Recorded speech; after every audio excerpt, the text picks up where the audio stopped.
everyone, this is Soma here and welcome to Build Career channel. तो आज हम business environment की basics की क्लास करेंगे। ओके तो बिजनेस एनवायरनमेंट वैसे तो उतना डिफ़िकल्ट टॉपिक नहीं है, बट बहुत बार क्या होता है ना कि हम जिन चीज़ों को ईजी समझ कर ध्यान नहीं देते हैं उसी से ट्रिकी क्वेश्चन आते हैं। ओके और हम कंफ्यूज हो जाते हैं और बहुत बार सबको जानते हुए भी क्वेश्चन रॉन्ग हो जाता है। ओके तो इसीलिए हम उसकी बेसिक्स को डिटेल में क्लियरली उसे समझेंगे। ओके तो चलिए स्टार्ट करते हैं आज की क्लास। तो अगर चैनल पे न्यू हो तो चैनल को सब्सक्राइब करना, वीडियो पसंद आए तो लाइक शेयर करना और अपने कुछ सजेशन हो तो आप कमेंट बॉक्स में कमेंट कर सकते हो। ओके चलिए स्टार्ट करते हैं।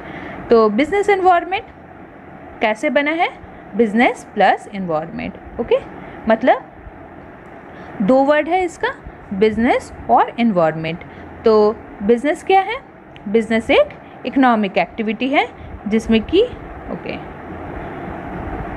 ये क्या है? एक इकोनॉमिक एक्टिविटी है और जिसमें क्या होता है, जिसमें ह्यूमन वांट्स को सेटिस्फाई करने के लिए गुड्स या फिर सर्विसेज की प्रोडक्शन से डिस्ट्रीब्यूशन तक कॉन्टिन्यूअस वर्क किया जाता है और वो भी रेगुलर और लगातार। ओके ये काम चलते रहते हैं। ओके मैं इसको हटा देती हूँ क्योंकि आपको परेशानी होगी, फिर दिखेगा नहीं, जिससे कि कंज्यूमर की डिमांड को सेटिस्फाई किया जाए। और ये सारे काम प्रोडक्शन से लेकर सप्लाई तक का एक मोटिव से किया जाता है। तो क्या मोटिव है? प्रॉफिट अर्न करना। ओके तो ये सारे काम क्यों किए जाते हैं? ये जो सप्लाई से प्रोडक्शन से लेकर सप्लाई तक ये प्रॉफिट अर्न करने के लिए किया जाता है। तो इसलिए बिजनेस क्या है? बिजनेस एक मनी मेकिंग एक्टिविटी है और इसलिए प्रोडक्शन से लेकर सेलिंग तक के सारे काम किए जाते हैं। ओके तो डेविस की अगर हम भाषा में कहें तो ये क्या कह रहे हैं? द ऑर्गेनाइज्ड एफर्ट और by individual to produce goods and services to sell his goods and services in market place and to reap some reward for this effort. मतलब बिजनेस एक ऑर्गेनाइज्ड एफर्ट है इंडिविजुअल की जो कि goods और service को produce करते हैं और इन्हें सेल करते हैं जिससे कि उनकी मेहनत के लिए कुछ इनाम के तौर पर उन्हें मिले। तो इनाम क्या है? प्रॉफिट अर्न करना, पैसे कमाना। ओके तो ये है बिजनेस। अब हम समझेंगे इन्वायरमेंट क्या है। तो इन्वायरमेंट मतलब जो सर्कमस्टेंसेस या कंडीशंस जिनके अंदर हम रह रहे हैं या फिर सर्वाइव कर रहे हैं। ओके तो बर्नार्ड के अकॉर्डिंग क्या है इन्वायरमेंट? इन्वायरमेंट मतलब जो एटम्स, मॉलिक्यूल्स जो समान मोशन में है, इमोशंस, लिविंग और नॉन लिविंग थिंग्स, फिजिकल और सोशल लॉज, आइडियाज़ और वो सारी चीज़ें शामिल हैं जो कि हर समय चेंज होते रहते हैं। और अब हम क्या समझेंगे? अब हम समझेंगे बिजनेस एनवायरनमेंट के बारे में। तो ये हो गए बिजनेस अलग से हमने किया, एनवायरनमेंट के बारे में हमने नहीं समझा। अब कंप्लीट दोनों को हम एक साथ समझेंगे। तो बिजनेस एनवायरनमेंट क्या है? According to Keith Davis business environment क्या है? बिजनेस एनवायरनमेंट में वो सारे कंडीशन और इवेंट के कॉम्बिनेशन होते हैं जहाँ बिजनेस को रन या सर्वाइव करना होता है। तो बिजनेस एनवायरनमेंट क्या है? बिजनेस एनवायरनमेंट कॉम्बिनेशन है इंटरनल और एक्सटर्नल फैक्टर्स का जो कि बिजनेस की ऑपरेशन पर इफेक्ट डालता है, चाहे वो इंटरनल हो या फिर हो एक्सटर्नली। तो हम इंटरनली और एक्सटर्नल फैक्टर्स जितने भी हैं सब कुछ इस वीडियो में समझेंगे। ओके धीरे धीरे हम समझते हुए चलेंगे। तो बिजनेस एनवायरनमेंट एक सराउंडिंग है जहाँ की बिजनेस एग्जिस्ट करती है। ओके चलिए business environment the forces, factors and institutions with which the businessman has to deal with to achieve its objective. मतलब बिजनेसमैन अपने एक्टिविटी ऑब्जेक्टिव को फुलफिल करने के लिए उन फोर्सेस, फैक्टर्स और इंस्टीट्यूशन का उन्हें ध्यान रखना पड़ता है, उनसे डील करना पड़ता है। यही है बिजनेस एनवायरनमेंट। ओके चलिए टाइप्स ऑफ बिजनेस एनवायरनमेंट। तो बिजनेस एनवायरनमेंट कितने तरह के हैं? दो तरह के हैं मेनली। ओके तो क्या है? इंटरनल और एक्सटर्नल एनवायरनमेंट। ओके तो इसमें भी एक्सटर्नल एनवायरनमेंट के दो पार्ट्स हैं, माइक्रो फैक्टर और मैक्रो एनवायरनमेंट। तो चलिए वन बाय वन देखते हुए हम चलेंगे। ओके समझते हुए चलेंगे इजी लैंग्वेज में। Internal environment. इंटरनल एनवायरनमेंट वो एनवायरनमेंट है बिजनेस का जिसे बिजनेस ऑर्गेनाइजेशन कुछ हद तक कंट्रोल कर सकती है क्योंकि ये बिजनेस ऑर्गेनाइजेशन के अंदर की एटमॉस्फेयर या कंडीशन होती है। और हर बिजनेस की अपनी अलग अलग इंटरनल एनवायरनमेंट होती है और ये दूसरे बिजनेस पर कोई इफेक्ट नहीं डालती। इंटरनल एनवायरनमेंट में जैसे हो गए ह्यूमन रिसोर्स। ओके, तो ह्यूमन रिसोर्स क्या है? सबसे वैल्यूएबल एसेट्स होती है ऑर्गेनाइजेशन की, और कंपनी की सक्सेस और फेलियर बहुत हद तक इसी ह्यूमन रिसोर्स पर डिपेंड करती है। तो इंटरनल एनवायरनमेंट से बिजनेस की स्ट्रैटेजी, फंक्शन और डिसीजन पर अफेक्ट होता है। इंटरनल एनवायरनमेंट में कंपनी की स्ट्रेंथ और वीकनेसेस शामिल होती हैं। ओके, तो चलिए इंटरनल एनवायरनमेंट में क्या क्या शामिल है हम चलिए देख लेते हैं। तो ये बहुत ज़्यादा इम्पॉर्टेंट है, इन नामों को याद रखना। हमें समझना चाहिए कि कौन से इंटरनल है और कौन से एक्सटर्नल, क्योंकि इसी से हमें कन्फ्यूजन होती है। ओके, तो अच्छी तरह से समझ लीजिएगा, तो आपको बाद में ये प्रॉब्लम नहीं आने वाली। ओके, तो क्या है ये, क्या क्या है इंक्लूडेड, चलिए देखते हैं। तो फर्स्ट है the vision, mission and objective of organisation. तो ऑर्गेनाइजेशन के जो ऑब्जेक्टिव होते हैं, मतलब सिर्फ एक ही ऑर्गेनाइजेशन का ऑब्जेक्टिव अपना अलग अलग होता है। तो एक ऑर्गेनाइजेशन का ऑब्जेक्टिव अलग होता है दूसरे ऑर्गेनाइजेशन के ऑब्जेक्टिव से, उसका विजन, मिशन सब अलग अलग अपना अपना अलग अलग होता है। ओके, तो ये दूसरे पर इफेक्ट नहीं डालता, सिर्फ उसी ऑर्गेनाइजेशन पर ये अफेक्ट करता है। फाइनेंशियल रिसोर्सेज, एक ऑर्गेनाइजेशन का फाइनेंशियल रिसोर्स है। Technology, research and development. Values of organisation, organisation का उनका value. Okay, structure of management, हर ऑर्गेनाइजेशन के स्ट्रक्चर, मैनेजमेंट का स्ट्रक्चर होता है वो अलग अलग होता है। टीम वर्क भी हर जगह अलग अलग होता है, अपना अपना होता है।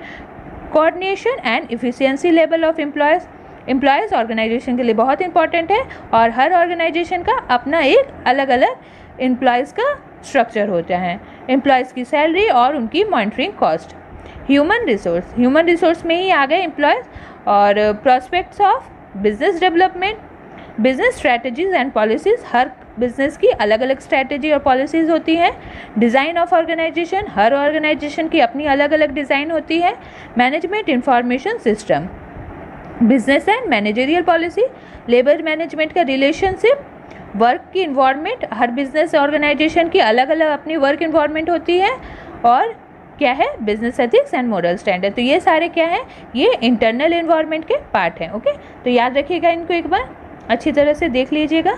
अब चलिए देखते हैं एक्सटर्नल एनवायरनमेंट। एक्सटर्नल एनवायरनमेंट वो सभी बाहरी या फिर एक्सटर्नल या फिर कह लो कंपनी के आउटसाइडर के ऐसे फैक्टर्स हैं जिन पर बिजनेस ऑर्गेनाइजेशन का कोई कंट्रोल नहीं होता। एक्सटर्नल एनवायरनमेंट वैसे फैक्टर्स हैं जो कि ऑर्गेनाइजेशन की परफॉर्मेंस, प्रॉफिटेबिलिटी और ऑर्गेनाइजेशन की वर्किंग पर इफेक्ट डालते हैं। जैसे कि अपॉर्चुनिटीज़ और थ्रेट्स क्या हैं? एक्सटर्नल एनवायरनमेंट की कैटेगरी में आते हैं। ओके, तो एक इम्पॉर्टेंट बात याद रखना एक्सटर्नल एनवायरनमेंट से रिलेटेड, एक्सटर्नल एनवायरनमेंट फैक्टर से एक इंडस्ट्री को के जितने भी कंपनीज हैं सारे इफेक्टेड होते हैं। ओके, एक्सटर्नल एनवायरनमेंट से बिजनेस के सर्वाइवल, ग्रोथ, रेपुटेशन और एक्सपेंशन पर ये इफेक्ट डालता है। तो ये एक्सटर्नल एनवायरनमेंट भी दो तरह के होते हैं, एक माइक्रो और एक मैक्रो। तो चलिए माइक्रो एंड मैक्रो को देखते हैं। माइक्रो एनवायरनमेंट क्या है? माइक्रो एनवायरनमेंट को टास्क एनवायरनमेंट भी कहते हैं। क्या कहते हैं? याद रखिएगा, टास्क एनवायरनमेंट भी कहते हैं। इसका अलग नाम ये भी है। पैटर्न चेंज हो रहे हैं तो नाम को ध्यान में रखिएगा। Okay, environment. ओके, हटा दे रही हूँ मैं इसे, ये बात याद रखिएगा। क्या कहते हैं? लिख लीजिए कहीं पे कि माइक्रो एनवायरनमेंट को हम टास्क एनवायरनमेंट भी कहते हैं, नोट डाउन कर लीजिए। तो ये वो फैक्टर्स हैं जो बिजनेस ऑपरेशन पर डायरेक्टली इन्फ्लुएंस डालते हैं और ये कंपनी के इमीडिएट एनवायरनमेंट पर इफेक्ट डालती है। जैसे कि फॉर एग्जांपल हम कह लेते हैं कस्टमर्स, सप्लायर, कॉम्पिटिटर्स वगैरह वगैरह। ओके, तो हम एक एक को हम समझेंगे। ओके, तो और ये फैक्टर्स कुछ हद तक कंट्रोलेबल इन नेचर हैं। ओके, चलिए, तो माइक्रो एनवायरनमेंट में क्या क्या आते हैं? Competitors, okay, suppliers, marketing channels, public, customer. Okay, ये बिजनेस से रिलेटेड होते हैं। तो चलिए वन बाय वन समझते हैं। ओके, चलिए, कॉम्पिटिटर्स एक बिजनेस की राइवल कंपनी होती है जो कि सेम इंडस्ट्री में ऑपरेट होती है और सेम प्रोडक्ट या सर्विसेज ऑफर करती है। और इन कॉम्पिटिटर का बिजनेस को ध्यान रखना बहुत ज़रूरी है। ओके, कि मार्केट पे कैसा कंपटीशन है एक बिज़नेस के लिए जानना बहुत ज़रूरी है। क्या प्राइस स्ट्रैटेजी वो सेट करेंगे, क्या वो अलग कुछ प्रोडक्ट में न्यू लाएंगे, ये कॉम्पिटिटर से वो देखकर ही करते हैं, ओके। और उन्हें देखना भी ज़रूरी होता है अगर वो बिज़नेस को सर्वाइव करना चाहते हो तो। कस्टमर्स, कस्टमर क्या है?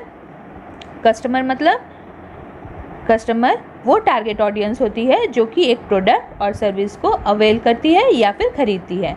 और कस्टमर बिजनेस के लिए सबसे इम्पॉर्टेंट है क्योंकि ये प्रोडक्ट जो होते हैं वो कस्टमर के लिए ही बनाए जाते हैं, ओके। तो उनकी सर्वे करना, कस्टमर को सुनना, उनकी फीडबैक एक बिज़नेस के लिए बहुत इंपॉर्टेंट है अगर वो सक्सेसफुली रन करना चाहते हो तो, ओके। चलिए अब देखते हैं सप्लायर्स। सप्लायर्स जो कि प्रोडक्शन के लिए रॉ मटेरियल प्रोवाइड करते हैं और ये सप्लायर्स के बिहेवियर पर, जो सप्लायर्स के बिहेवियर होते हैं वो डायरेक्टली इम्पैक्ट करते हैं किस पर? बिज़नेस की वर्किंग पर। इसलिए बिज़नेस के सप्लायर्स के साथ रिलेशनशिप सही होना बहुत ज़रूरी है, ओके। चलिए अब देखते हैं पब्लिक। पब्लिक में भी बहुत सारे टाइप है, जैसे कि हो गए local public, media public, internal public और जनरल पब्लिक। तो पब्लिसिटी अगर पॉजिटिव हो प्रोडक्ट की तो प्रोडक्ट के फ्यूचर के लिए भी अच्छा है और उसकी सेलिंग पर भी ये अच्छा इफेक्ट डालता है। और अगर नेगेटिव पब्लिसिटी हो गई तो कंपनी को क्या करना पड़ेगा? ह्यूज लॉस का सामना करना पड़ेगा। इसलिए कंपनी को पब्लिक के सामने अपने ब्रांड की इमेज का ध्यान रखना बहुत ज़रूरी है, ओके। चलिए अब नेक्स्ट देखते हैं मार्केटिंग चैनल्स। मार्केटिंग चैनल्स क्या है? मार्केटिंग चैनल्स या फिर कह लो इंटरमीडिएटरीज, मगर मतलब होलसेलर से लेकर रिटेलर तक और जितने भी प्रमोटिंग एजेंसीज है, एडवर्टाइजिंग एजेंसीज हैं, सारे आ गए, ओके। मार्केटिंग ये कर रहे हैं एक प्रोडक्ट की, एक ब्रांड की। तो ये क्या करते हैं? ये कस्टमर से आमने सामने डील करते हैं या फिर ये कस्टमर से क्लोजली रिलेटेड होते हैं। तो ये कस्टमर की डिमांड, उनके नेचर को ज़्यादा क्लोजली देखते हैं और समझते हैं। इसलिए कंपनी के लिए मार्केटिंग चैनल बहुत इंपॉर्टेंट होते हैं, ओके। तो ये तो हो गए माइक्रो फैक्टर्स। अब हम देखेंगे मैक्रो इन्वायरमेंट क्या है, ओके। मैक्रो इन्वायरमेंट फैक्टर्स क्या है? ये फैक्टर्स जो हैं ये हम एक और नाम से जानते हैं। इन्हें किस नाम से हम जानते हैं? इसे हम जनरल इन्वायरमेंट के नाम से भी जानते हैं। नाम याद रखिएगा, बहुत इंपॉर्टेंट है, ओके। तो इसे हम जनरल इन्वायरमेंट के नाम से भी जानते हैं, ओके। आप एक बार नोट डाउन ज़रूर कर लीजिएगा, ओके। तो माइक्रो इन्वायरमेंट फैक्टर्स जो होते हैं वो पूरे की पूरी इंडस्ट्री पर इफेक्ट डालती है, मतलब ये एक सिर्फ कंपनी पर इफेक्ट नहीं डालती, ओके। इसलिए ये factor completely uncontrollable in nature होती है। कंपनी को अपने बिजनेस रन करने के लिए इन फैक्टर्स के अकॉर्डिंग अपने को ढालना पड़ता है, अपने बिजनेस को रन या फिर आप कह लो ग्रोथ करने के लिए, ओके। तो चलिए हम देखते हैं नेक्स्ट स्लाइड में कि क्या क्या फैक्टर्स हैं। तो इसमें बहुत सारे फैक्टर्स हैं, जैसे कि हो गए economical, political, social, legal, environmental, demographical और टेक्नोलॉजिकल। तो ये सारे क्या हैं? मैक्रो इन्वायरमेंट फैक्टर हैं। चलिए वन बाय वन हम इन्हें समझेंगे, लेकिन इसमें सबसे इम्पॉर्टेंट क्या है? इसके पॉइंट को देखना कि कौन कौन से पॉइंट पॉलिटिकल इन्वायरमेंट में शामिल है या फिर बहुत सारे जो भी सोशल लीगल में हैं, इनको जानना बहुत ज़रूरी है क्योंकि इसी से हमें कन्फ्यूजन होती है। तो पॉलिटिकल इन्वायरमेंट में क्या क्या शामिल है? पॉलिटिकल इन्वायरमेंट में political stability, political principle and ideology, current and future taxation policy, government की टर्म्स, गवर्नमेंट की पॉलिसीज़, सेंट्रल स्टेट की रिलेशनशिप, कॉन्स्टिट्यूशन की स्टेट ऑफ कॉन्स्टिट्यूशन, सेंट्रल और local government, political stability country में कैसी है, फॉरेन पॉलिसी गवर्नमेंट की कैसी है, पॉलिटिकल एडमिनिस्ट्रेशन सिस्टम कैसी है, अभी प्रेजेंट में पॉलिटिकल सिस्टम कैसी है, constitution of country, government intervention business में कैसी हो रही है, और फॉरेन पॉलिसी ऑफ गवर्नमेंट। ये सारे जितने भी पॉइंट है ये पॉलिटिकल इन्वायरमेंट के पार्ट है, बहुत इंपॉर्टेंट है, ज़रूर नोट डाउन कीजिएगा। चलिए अब देखते हैं इकोनॉमिकल इन्वायरमेंट में क्या क्या शामिल है। इकोनॉमिकल इन्वायरमेंट में मार्केट की ट्रेड कैसी है, ट्रेड साइकिल कैसे हैं, स्पेसिफिक इंडस्ट्री के फैक्टर्स क्या क्या हैं, इकोनॉमिक सिचुएशन ट्रेंड्स कैसे हैं, रोल ऑफ प्राइवेट और पब्लिक सेक्टर क्या है, rate of growth of GDP, GNP, per capita income, ये सारे जो भी हैं इकोनॉमिकल इन्वायरमेंट में इंक्लूड होते हैं। Balance of trade, balance of payment, savings और इन्वेस्टमेंट की रेट, मनी सप्लाई इकोनॉमी में कैसी है, ट्रांसपोर्टेशन और communication system, consumer factors, statutory provisions, export import policies, taxation policies, industrial policy और physical policy, economic policy country की कैसी है, डिस्ट्रीब्यूशन कैसी है, इनकम और एसेट्स की, लेवल ऑफ इनकम कैसी है, नेचर ऑफ इकोनॉमी कैसी है, ओके, इकोनॉमी पॉलिसी कैसी है, इकोनॉमिक रिसोर्सेज, इकोनॉमिक सिस्टम, मतलब इकोनॉमी से जितने रिलेटेड है सारी इकोनॉमिक इन्वायरमेंट में कवर होती है, ओके। तो यहाँ पे एक आर ज़्यादा हो गया है, वाई ज़्यादा हो गया, इसीलिए यहाँ पे मैंने कट डाउन कर दिया, ओके, ध्यान रखिएगा। चलिए अब देखते हैं डेमोग्राफिक इन्वायरमेंट।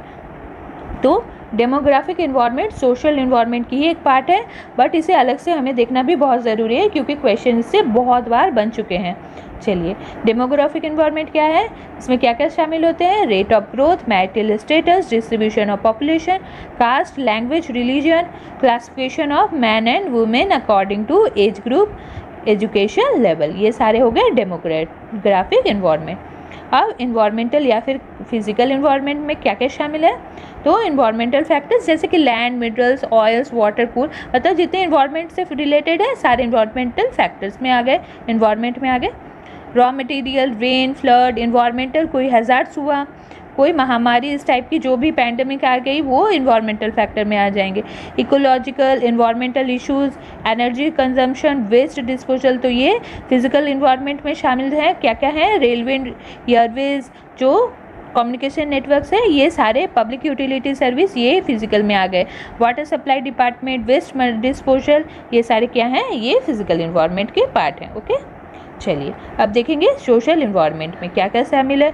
सोशल इन्वायरमेंट में social behaviour, social interest, social custom, social value, क्योंकि सोशल इन्वायरमेंट क्या होता है इसे देखना ज़रूरी होता है कंपनी के लिए, एक बिजनेस को रन करने के लिए, क्योंकि अलग अलग हर जगह अलग अलग सोशल इंपॉर्टेंस होती है। कोई जगह किसी चीज़ को बुरा माना जाता है तो कोई चीज़ को अच्छा माना जाता है, ओके। जैसे कि हर ट्रेडिशन अपनी अपनी अलग अलग होती है, ओके। तो लेवल ऑफ एजुकेशन कहाँ कैसी है उसी हिसाब से प्रोडक्ट्स भी बनाने पड़ते हैं। क्वालिटी ऑफ लाइफ कैसी है, importance of place of women in workforce, birth और डेथ रेट्स, सारी चीज़ों को ध्यान रखना बहुत ज़रूरी है social environment. Attitude of customer toward innovation, lifestyle, education and literacy rates, consumer consumption habits, population, traditional customs and habit of population, consumer attitude and opinion, brand, company, technology image, consumer buying pattern, ethnic, religion factor, media views and perception. तो ये हो गए social environment. तो मैंने इतने सारे नाम यहीं पर इसीलिए इंक्लूड किए हैं क्योंकि आपको एक बार इसे देखना ज़रूरी है, देख लोगे तो एग्जाम में हेल्पफुल होगा, ओके। तो मैंने जैसे आपको पहले ही बताया कि डेमोग्राफी फैक्टर इसी से इंक्लूडेड है, इसीलिए मैंने इसे हाईलाइट भी किया है यहाँ पे, ओके। लीगल इन्वायरमेंट में क्या क्या शामिल है, लीगल इन्वायरमेंट में जितने भी लॉज पॉलिसीज़ हैं वो सारे आ गए लीगल इन्वायरमेंट में, जैसे कि regional legislature, the sale of goods act 1930, income tax act 1956, foreign investment policy, monetary policies, agriculture policy, मतलब जितने पॉलिसीज़ और लॉज हैं सारे रिलेटेड है लीगल इन्वायरमेंट से। Employment law, business and corporate laws, health and safety law, international treaty and law, competition law, legal policies related to licensing, various law and legislative acts, legal policies related to foreign trade और foreign exchange regulation. तो ये सारे आ गए legal environment में, okay. चलिए अब देखते हैं टेक्नोलॉजिकल इन्वायरमेंट में क्या क्या है। टेक्नोलॉजिकल इन्वायरमेंट में जितने भी टेक्नोलॉजी रिलेटेड हैं अपग्रेडेशन सारे आ जाएंगे टेक्नोलॉजिकल इन्वायरमेंट में, जैसे कि रिसर्च हो गए, कोई innovation, invention, intellectual property right, copyright और scientific improvement, development in IT sector, technology advances in computers, improve and export of technology. तो जितने भी टेक्नोलॉजी रिलेटेड है सारे आ गए टेक्नोलॉजी इन्वायरमेंट में। तो ये कोर्स आपके लिए ख़त्म हो गए, ये चैप्टर टॉपिक जो है कंप्लीट हो गए। तो मैं नेक्स्ट डे कुछ और लाऊंगी। आई होप आपकी बेसिक्स इससे क्लियर हो जाएगी और एग्जाम में आपके लिए हेल्पफुल बनेगी, ओके। चलिए थैंक यू फॉर वॉचिंग। अगर क्लास पसंद आए तो प्लीज़ लाइक शेयर करना, ओके। चलिए।